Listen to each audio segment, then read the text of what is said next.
दिन कुछ ऐसे गुजारता है कोई, जैसे एहसान उतारता है कोई।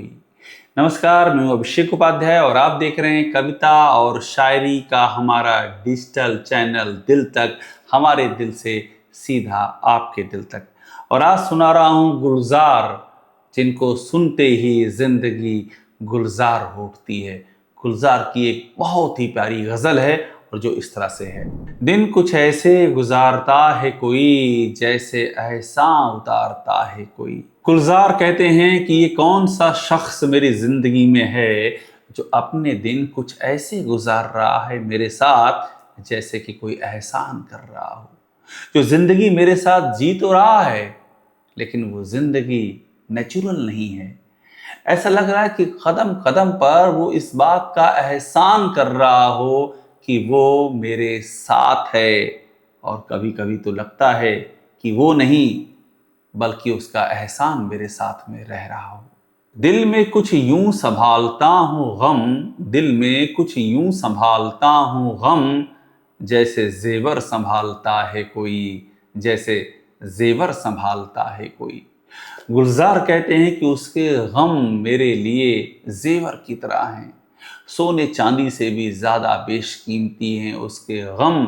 और मैंने इनको अपनी दिल की तिजोरी में यूं समेट रखा है, सजा रखा है, बचा रखा है, जैसे कि उसके गम नहीं हो कोई बहुत बड़ी दौलत हो। इतनी बड़ी दौलत कि जिंदगी में फिर उससे बड़ा कुछ भी ना हो। आईना देख कर तसल्ली हुई, आईना देख कर तसल्ली हुई, हमको इस घर में जानता है कोई, हमको इस घर में जानता है कोई। गुलजार कह रहे हैं कि हम उस दौर में हैं जब हमें कोई नहीं पहचानता है। हमारा अपना ही कब पराया हो जाता है, हमको पता नहीं चलता। तो ऐसे में जब आईना देखता हूँ और आईने में खुद को देखता हूँ, तो तसल्ली होती है कि कोई तो मुझे पहचानता है। और यूं समझ लीजिए, इसका एक अर्थ ये भी है कि दुनिया आपको ना पहचाने ना जाने कोई फर्क नहीं पड़ता, लेकिन खुद अपनी नजरों में आपकी पहचान जिंदा रहनी चाहिए। सबसे बड़ी दौलत वही है। पेड़ पर पक गया है फल शायद, पेड़ पर पक गया है फल शायद, फिर से पत्थर उछालता है कोई, फिर से पत्थर उछालता है कोई।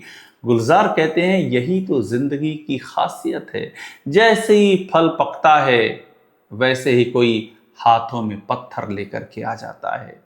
आप जैसी जिंदगी में कुछ बड़ा हासिल करते हैं, कोई ना कोई आपको गिराने के लिए, आपको खींचने के लिए, आपको खत्म करने के लिए आमादा हो जाता है। यही जिंदगी की सबसे बड़ी त्रासदी है और यही जिंदगी की सबसे बड़ी खूबसूरती भी है, क्योंकि ये आपको लड़ने और लड़ने का मतलब जिंदा रहने की वजह देती है। देर से गूंजते हैं सन्नाटे, देर से गूंजते हैं सन्नाटे, जैसे हमको पुकारता है कोई, जैसे हमको पुकारता है कोई।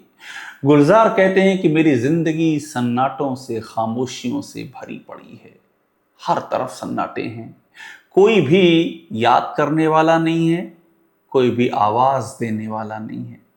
मगर कभी कभी तो ऐसा लगता है कि जैसे ये सन्नाटे ही मुझे बुलाते हों, ये सन्नाटे ही मुझे आवाज देते हों, ये खामोशी ही मुझसे बात करती हो, और ये खामोशी ही मेरी सबसे बड़ी दोस्त हो, मेरी हम कदम हो, मेरी हम साया हो।